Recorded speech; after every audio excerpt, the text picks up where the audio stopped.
जय श्री श्याम भक्तों, आप सभी का स्वागत है। आज हम आपके लिए श्याम बाबा की कथा लेकर आए हैं। आइए जानते हैं श्याम बाबा के बारे में। श्याम बाबा की कथा, तो वीडियो को शुरू करते हैं। श्री श्याम बाबा की कथा। प्राचीन काल में खाटू गांव में एक चरवाहा अपनी गायें चरा रहा था। उसने देखा कि एक गाय के थनों से दूध की धार धरती में जा रही थी। आश्चर्यचकित चरवाहा गांव वालों को बुला लाया। गांव वालों के मन में उत्सुकता जागी। उन्होंने उस जगह पर खुदाई शुरू की तो वीर बब्रीक अर्थात श्याम बाबा का शीश प्रकट हुआ। तब वहां के राजा ने एक विशाल मंदिर का निर्माण करवाया तथा बब्रीक यानी श्याम बाबा का शीश विधि पूर्वक पूजन करके मंदिर में स्थापित करवाया। यह स्थान राजस्थान के सीकर जिले में रिंगस कस्बे से 17 किलोमीटर की दूरी पर है, जहां प्रभु के दर्शन मात्र से ही जीवन में खुशियां एवं सुख शांति के भंडार भर जाते हैं। श्री खाटू श्याम जी की पौराणिक प्रचलित पावन कथा संक्षिप्त में इस प्रकार है। महाभारत युद्ध के लिए कौरव पांडव दलों के विशाल शिविर आमने सामने थे। शिविरों में दूसरे दिन शुरू होने वाले युद्ध का हलचल मची थी। युद्ध नीति के अनुसार सूर्यास्त पश्चात दोनों पक्षों के लोग आपस में मिलजुल सकते थे। अतः धर्म युद्ध के इन शिविरों में भी सैनिक आपस में मिलजुल रहे थे। शिविर के बीच की भूमि वीरों के आवागमन से भरी हुई थी। तभी सुसज्जित रथ पर एक तेजस्वी योद्धा आया। पीपल वृक्ष के नीचे उसने अपना रथ रोका, घोड़े को खोलकर चढ़ने के लिए छोड़ दिया, शिरस्त्राण शास्त्र आदि उतार कर जलपान किया और अपने रथ पर विश्राम करने के लिए बैठ गया। उन दोनों दलों के वीरों ने घेर लिया। सभी का एक ही प्रश्न था, आप किस ओर से युद्ध करेंगे?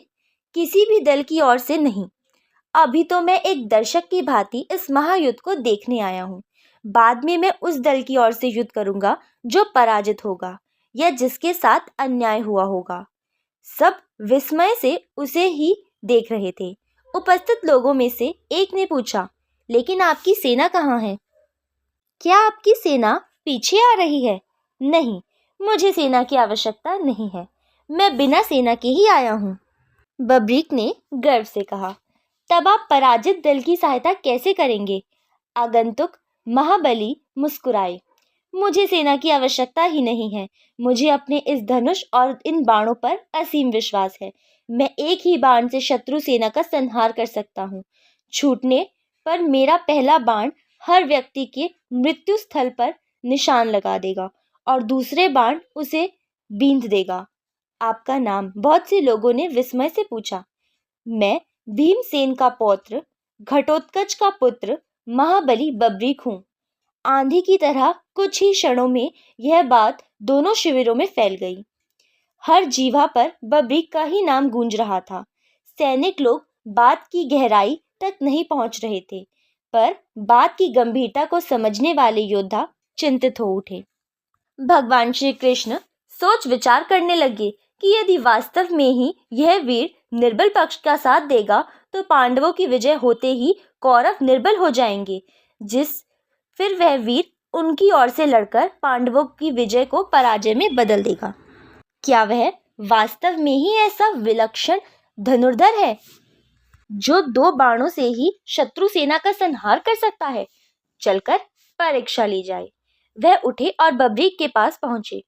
उन्हें आता देख सभी सैनिकगण इधर उधर हट गए। बब्रीक ने श्री कृष्ण का अभिवादन किया। दोनों ने परिचय बढ़ा। श्री कृष्ण ने अपनी कूटनीति के सहारे पूछा, तुम इन 3 बाणों के द्वारा सारी सेना का संहार कैसे कर सकते हो? बब्रीक ने गर्व से अपना सिर ऊपर उठाया, धनुष पर एक बाण चढ़ाकर कहा, देखिए, मैं इस प्रकार समस्त शत्रु सेना का संहार कर सकता हूँ। आप इस पीपल के पेड़ को देख रहे हैं? मेरा यह बाण इसके समस्त पत्तों का चिन्ह लगाएगा और दूसरा बाण उन्हें बींध देगा। आप चाहें तो मैं धरती पर बिखेर इन सूखे पत्तों को भी बींध सकता हूँ। श्री कृष्ण यह दृश्य देखने के लिए उत्सुक थे। उन्होंने 2 पत्ते तोड़ दिए, एक को हाथ की मुट्ठी में बंद कर लिया और दूसरे को पाँव के नीचे दबा लिया। बब्रीक ने अभिमंत्रित करके बाण छोड़ा। सभी ने देखा कि पेड़ और धरती के प्रत्येक पत्ते चिन्हित थे। श्री कृष्ण के मुट्ठी खोली तो हाथ का पत्ता भी चिन्हित था और पाँव के नीचे का पत्ता भी। श्री कृष्ण अत्यधिक विस्मित थे। तब बब्रीक ने दूसरा बाण छोड़ा। प्रत्येक पत्ता बीच से बिंधा हुआ था। श्री कृष्ण अकुला उठे और गहरी सोच में पड़ गए कि किस प्रकार उसे युद्ध में भाग लेने से रोका जाए। आखिर बहुत सोच विचार के बाद उन्हें एक हल सूझ ही गया। प्रातःकाल वह उठे और याचक का रूप धरकर बब्रीक के पास पहुंचे। वह संध्या वंदन कर रहे थे। संध्या वंदन के उपरांत बब्रीक ने याचक से कहा, आज्ञा करो ब्राह्मण देवता, क्या इच्छा है? कुछ दान पाने की इच्छा है महाराज। ब्राह्मण रूपधारी श्री कृष्ण ने कहा, यहाँ तो मेरे पास विशेष धन नहीं है, परदेश में हूँ। ये बहुमूल्य वस्त्राभूषण है, इनकी इच्छा हो तो कहो। मेरे पास में जो कुछ भी होगा वह मैं तुम्हें दान में अवश्य दूंगा। वस्तु तो वही मांगूंगा जो आपके वश में है, तब मुझे कोई इनकार नहीं। चाहे तुम मेरे प्राण मांग लो। प्राण? इतना दम्भ अच्छा नहीं है महाबली, कह तो दिया। अच्छा, ऐसा है तो मुझे अपना शीश काट कर दे दीजिए। बब्रीक यह सुनकर सिहर उठे। इतना कठोर दान भी कहीं मांगा जा सकता है? उन्होंने क्रोध को दबाकर कहा, मुझे विश्वास ही नहीं होता कि तुम ब्राह्मण याचक हो। तुमने दान प्रथा को कलंकित किया है। तुम अवश्य ही कोई कूटनीतिज्ञ हो। जो वचन मैंने दिया है उसे मैं अवश्य पूरा करूंगा, किंतु अब तुम यह बता दो कि वास्तव में तुम हो कौन? श्री कृष्ण ने अपना रूप बदलते हुए कहा, मैं श्री कृष्ण हूँ बब्रीक। मैं नहीं चाहता कि तुम इस महायुद्ध में भाग लो और तुम्हारे कारण दोनों पक्षों का विनाश हो जाए। मैं अपने वचन को पूरा करूंगा, परंतु मेरी एक इच्छा मेरे साथ ही मिट जाएगी। निसंकोच कहो, तुम्हारी क्या इच्छा है? मैं इस या महायुद्ध को अच्छी तरह देखना चाहता हूँ। सृष्टि के सभी महारथी इसमें सम्मिलित हुए हैं। मैं देखना चाहता हूँ कि कौन कितना बली है। तुम्हारी यह इच्छा अवश्य पूरी होगी। कहते ही भगवान श्री कृष्ण ने बब्रीक के सिर को किसी दिव्य औषधि के सहारे जीवित रखा। वह उसे पीपल की सबसे ऊंची शाखा पर टांग दिया, जिससे वह भली भांति युद्ध देख सके। और यह बात सही है कि बब्रीक ने उस धर्मयुद्ध को भली भांति देखा। 18 दिन तक महाभारत का महायुद्ध हुआ। अंत में दुर्योधन की मृत्यु के साथ इस महायुद्ध का अंत हुआ। पांडव विजयी हुए, कौरव पराजित। इस महायुद्ध की भीष्म विभीषिका से दोनों पक्षों में केवल 10 व्यक्ति ही जीवित बचे थे। पांडव पक्ष में 5 पांडव, श्री कृष्ण व सात्विक, और कौरव पक्ष में अश्वत्थामा, कृपाचार्य और कृतवर्मा। युद्ध समाप्ति के पश्चात भगवान श्री कृष्ण ने देखा कि पांडव अपनी विजय के मद में चूर हैं। उनका व्यर्थ का अभिमान दूर करने के लिए वह 5 पांडव सात्यकी, द्रौपदी और कुंती सहित बब्रीक के पास पहुंचे। बब्रीक का मुखमंडल चमक रहा था। उसके आदर सत्कार के पश्चात पूछा, कहो कैसे आना हुआ? सभी अनेक मुख से अपनी अपनी वीरता की प्रशंसा सुनना चाहते थे। अर्जुन उनके मुख से यह सुनना चाहते थे कि मेरे समान धनुर्विद्या का ज्ञाता इस संसार में दूसरा कोई नहीं है। वे अपनी प्रशंसा स्वयं करने लगे। बब्रीक, क्या तुमने इस महायुद्ध को भली भांति देखा है? बब्रीक ने स्वीकारात्मक मुद्रा से सिर हिला दिया। अर्जुन गर्व से भरकर बोले, तब तो तुम इस बात को भी मानोगे कि युद्ध मैंने अपने बाहुबल से जीता है। 18 दिन निरंतर गांडीव की टंकार से 10 दिशाएं गूंजती रही। भीष्म पितामह को मारना कोई हंसी खेल नहीं था। भीमसेन के पौत्र बब्रीक के मुख पर व्यंग्य भरी मुस्कान खेलने लगी। बोले, हाँ, भीष्म पितामह के विषय में मेरा भी यही विचार है। कहीं चलो, रुको नहीं। अर्जुन फिर बोले, मैंने भगदत्त जैसे महाबली का मार गिराया, द्रोण को निस्तेज कर दिया, और कर्ण, जिसके भय से धर्मराज युधिष्ठिर को रात भर नींद नहीं आती थी, उसका वध भी मेरे ही हाथों हुआ। बाद में अश्वत्थामा को मणि रहित भी मैंने ही किया। क्यों बब्रीक, अब तो तुम मेरी और मेरे गांडीव की प्रशंसा करोगे? बब्रीक खुलकर हंसे। उत्तर दूंगा, और भी किसी को कुछ कहना हो तो कह लो। भीम बोल पड़े। मेरी इस पर्वत से विशाल गदा के विषय में क्या विचार है बब्रीक? तुमने देखा होगा कि इसी गदा के सहारे मैंने दुष्ट दुशासन का रक्त पिया। इसी गदा से मैंने अद्वितीय गधारी दुर्योधन का वध किया।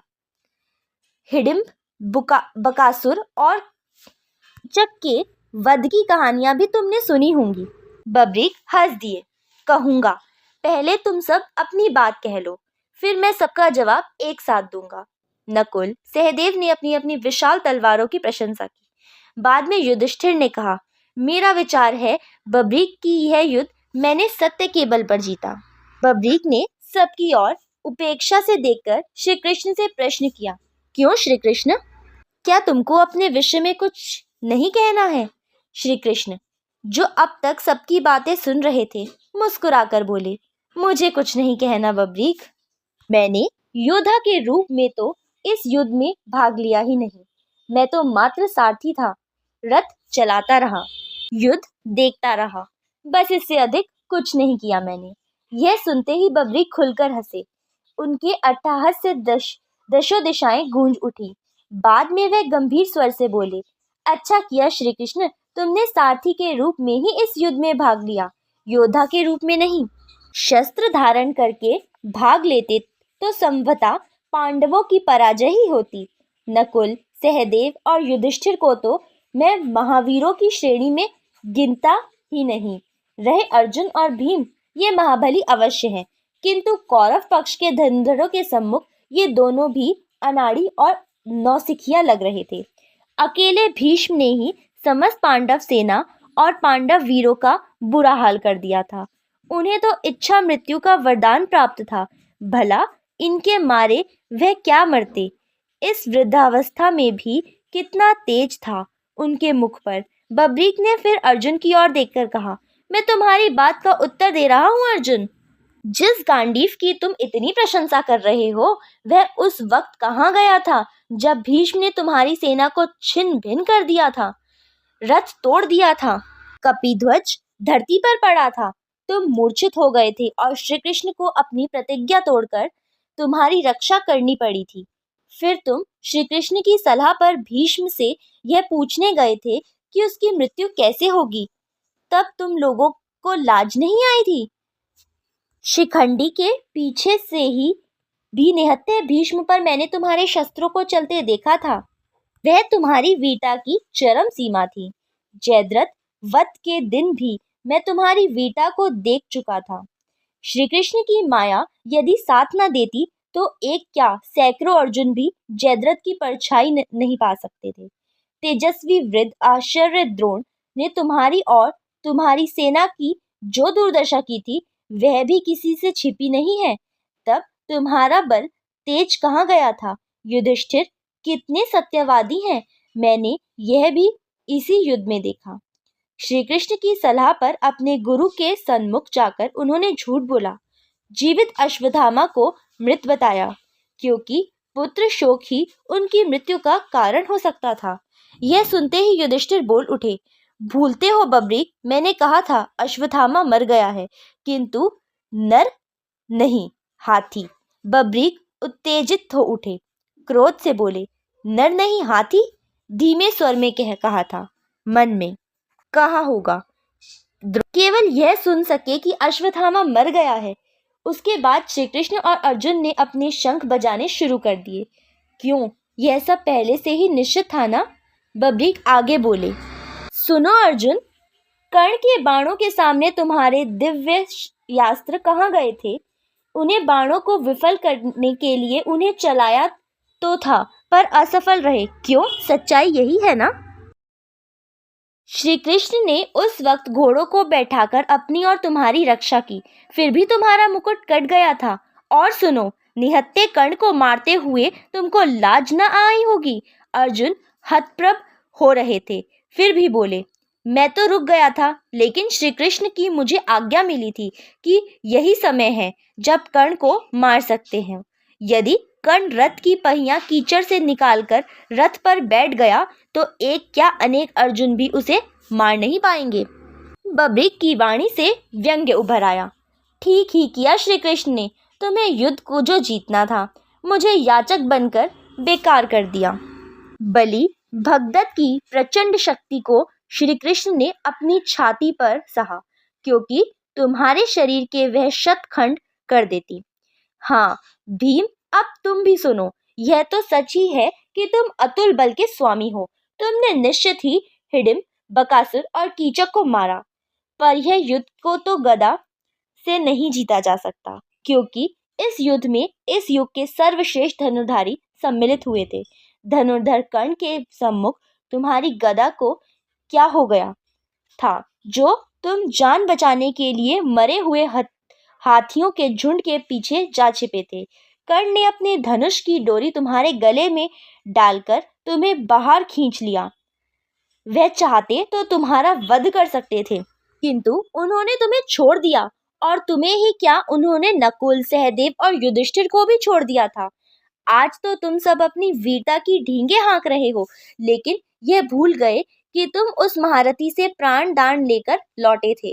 वास्तव में ही वह सच्चा दानी था। अभी श्री कृष्ण और कुंती की आंखें टकराई। कुंती की आंखों में आंसू थे, किंतु बब्रिक बोलते ही रहे। उन्होंने अवसर मिलने पर भी तुम्हें क्यों नहीं मारा, यह वास्तव में अद्भुत रहस्य है। वैसे इस बात से उनकी करुणा तुम पर प्रकट होती है। जयद्रथ के सामने तुम्हारी वीरता कहाँ गई थी? उन्होंने तुम्हें चक्रव्यूह में घुसने नहीं दिया था। सुनो भीम, तुम्हारे और दुर्योधन के बीच हुए गदा युद्ध में तुम अपनी महानता प्रकट कर सकते थे, किंतु वहां पर भी तुमने नीचता का प्रदर्शन किया। श्री कृष्ण ही के इशारे पर गदा युद्ध के नियमों का उल्लंघन करके तुमने दुर्योधन की जांघ पर गदा मारी। धिक्कार है तुम्हें और तुम्हारी वीरता पर। बलराम तो तुम्हें तुम्हारी दुष्टता का दंड देने उठे थे, पर श्री कृष्ण ने तुम्हें बचा लिया था, क्योंकि यह सब उन्हीं के इशारे पर हुआ था। धन्य था दुर्योधन, वीरता की लाज रखनी उसे आती थी।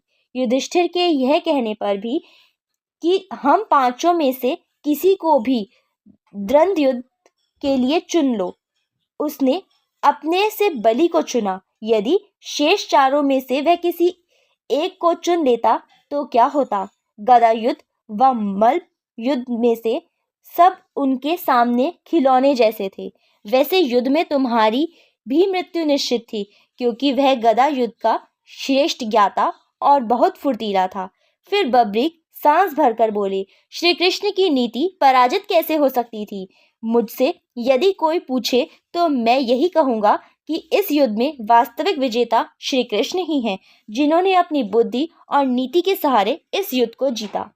मुझे तो इस युद्ध में चारों ओर श्री कृष्ण नजर आते थे। श्री कृष्ण नीति की जय हो।